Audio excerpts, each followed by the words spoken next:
Hello, is this Ethan Holtzman? Yeah. Hello, this is Dustin Wilmus from KMSU Radio in Minnesota. Oh, hey, Dustin. How's it going? Great, how are you doing? Good, thanks. We were hoping to ask you a couple questions here. Do you have some time? Yeah, I'm ready. Excellent. Well, first of all, I'm here with my co-host, Ton. Hey, man, how you doing? Hi, what was your name? Ton. T-O-N, like 2,000 pounds? Oh, okay, Ton. Hi, Ton. How's it going? I'm Ethan. What's up, man? So, if you're ready, we'll get started with the questions then. Okay, let's do it. Well, first of all, can you tell us a little bit about how you formed Dengue Fever? You know, what made you want to play that kind of style of music? Well, Dengue Fever kind of started after I had traveled. I went on a backpacking trip in the late 90s, and I visited a lot of countries in Southeast Asia, and one of them was Cambodia.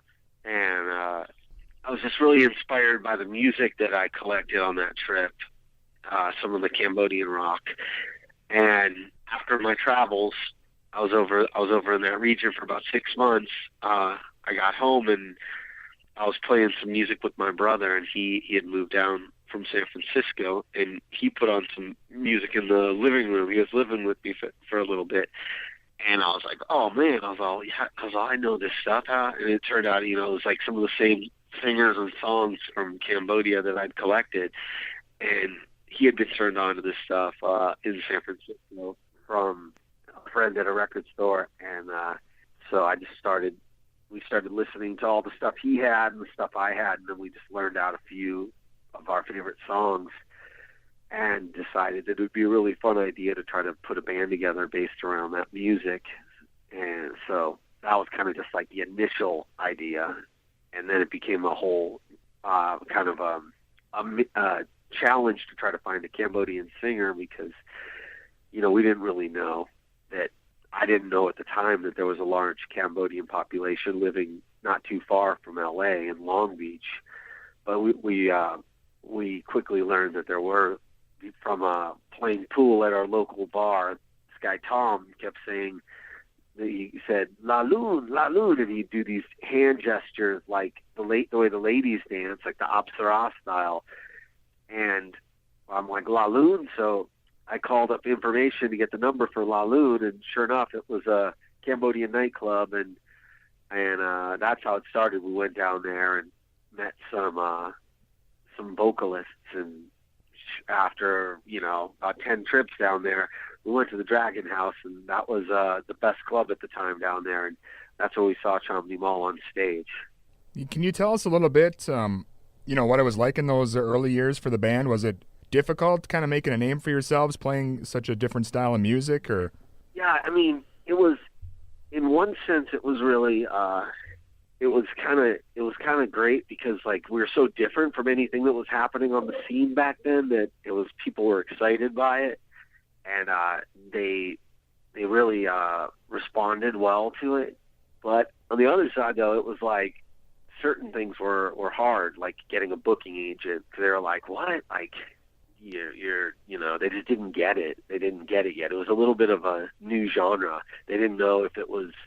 At least for the booking agents that we were meeting, they were like probably used to booking clubs that we were going to, which were booking bands that were, playing more indie rock or something. So that was like a little bit challenging to get a booking agent. But once we got one that was that had a little bit of balls, it was like, okay, I'll go for it. And they quickly learned that we could play kind of with any band, most likely, almost anything. Like could play with rock bands, punk bands, all the way to, world music bands. It was like in festivals that kind of opened up both markets for us, and that worked out. But yeah, I'd say for the most part, it was pretty good, pretty smooth sailing right from the beginning. I mean, the hardest part was just getting Nimal, our singer, to actually commit to being in the band, because at the beginning she really didn't speak any English, and she didn't know us from anybody else on the street, so she was very cautious. So that was the hardest part. Well, when you guys are writing songs for your albums and stuff, how do you decide which ones are going to be sing in Khmer and which ones are in English? Or is there like a process you guys go through? Yeah. Sometimes a certain song will just feel like it should be in Khmer, and we'll know right off the bat that we want it to be in that language. And then other times we'll be like, oh, this story we'd like it to be in English because it seems like for this one, the English would make it stronger or something. We just try to use the sound of the language as another instrument and see, what is better. We usually try both, for each song. But a lot of times now it's like we're leaning more back to the Khmer language because currently, just because it seems like I don't know, for me at least, it's Nimal's strength. Her strongest points come out in singing in her native language. You guys obviously have found success in the U.S., but you went back and played in Cambodia. I know you guys had a documentary about it and stuff. Can you tell us what that was like? Was it a trip just playing that style of music for Cambodians, or were you well received? Yeah, it was really nice. It was really a big achievement for the band to go back to make it back to Cambodia together and play. And I think we've been back 2 or 3 times now, so maybe twice together as a band, and then a third time we just went. But it was great. The people over there, they loved it. It was because it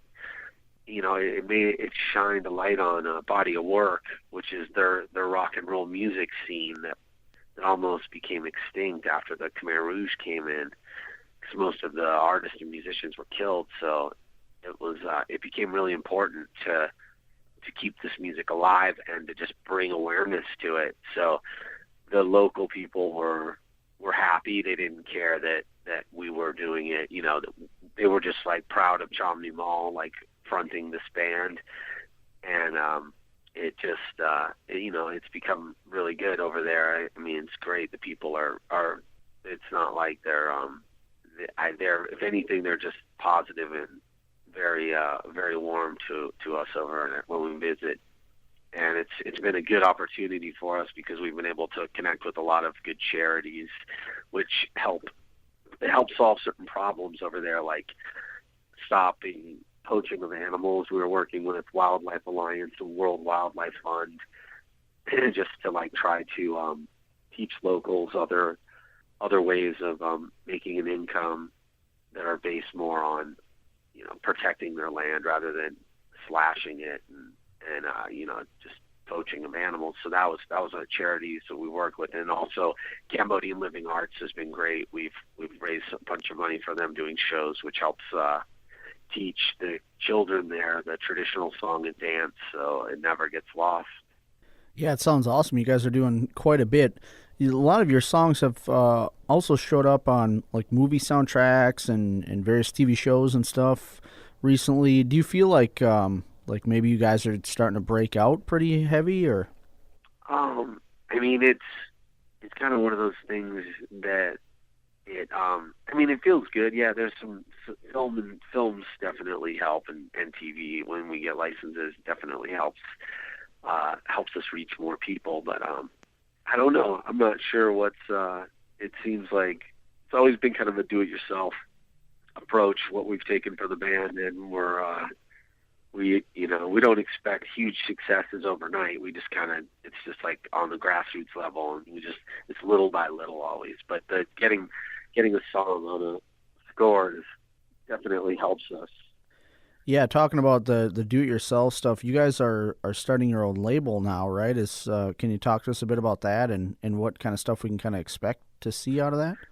Yeah, we just started. It's called Tuk Records, and we're releasing our back catalog and some lost recordings that we've had, and it's really exciting because now it's nice to have complete control.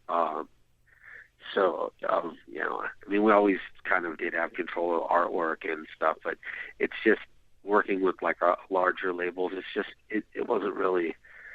It just seems like it makes more sense to just do everything ourselves we're kind of excited to see how far we can take it. And if we do well, then we would love to, put out some other artists that we like, and maybe like do some collaborations with some real good kids that are playing music in Cambodia. So that would be great. It's just a fun project, and we just kind of started the record label a couple months ago. I think we just had our first release on it, In the Ley Lines, which is we recorded those songs over at Peter Gabriel's recording studio in Box, England, which was a really amazing place. They let us record there for a while because they licensed one of our records, and we were working with Real World was the record label. But yeah, it was great to record there, and they had amazing studios. So that's the latest release. Do you guys think you'll be touring on that, or what are the plans with as far as touring? Well, we played last night in San Diego, and we're playing next Saturday in San Francisco, and then there's talk of going back to Asia in June, and Europe in July. So yeah, I don't know. I guess that would be touring on that if it all comes through. Sure. But maybe is there a new album of new material maybe in the works for down the line here on this new label? Yeah, we're just constantly writing, and we have a bunch of songs that we're working on right now and recording and developing. Awesome. So that's kind of that's the benefit now of having our own studio and having our own label, so we can try to get more stuff out there quicker. Maybe not necessarily do a full album, but do 3 or 4 songs a couple times out there, put them out there like a digital EP, and then compile them and do a record when we're ready.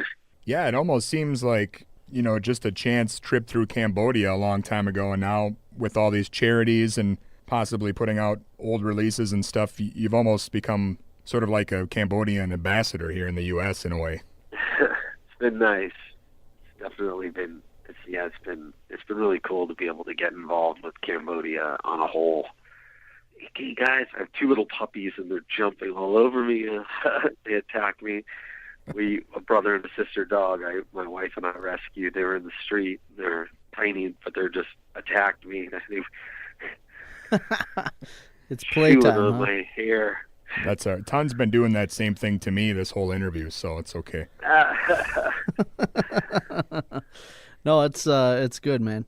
Yeah, I mean, it's great having you on here. Do you have any other final thoughts or anything you want to leave us with? Yeah, I hope we can come through your town soon. I don't know, how long has it been since we played? Have you guys seen us play live?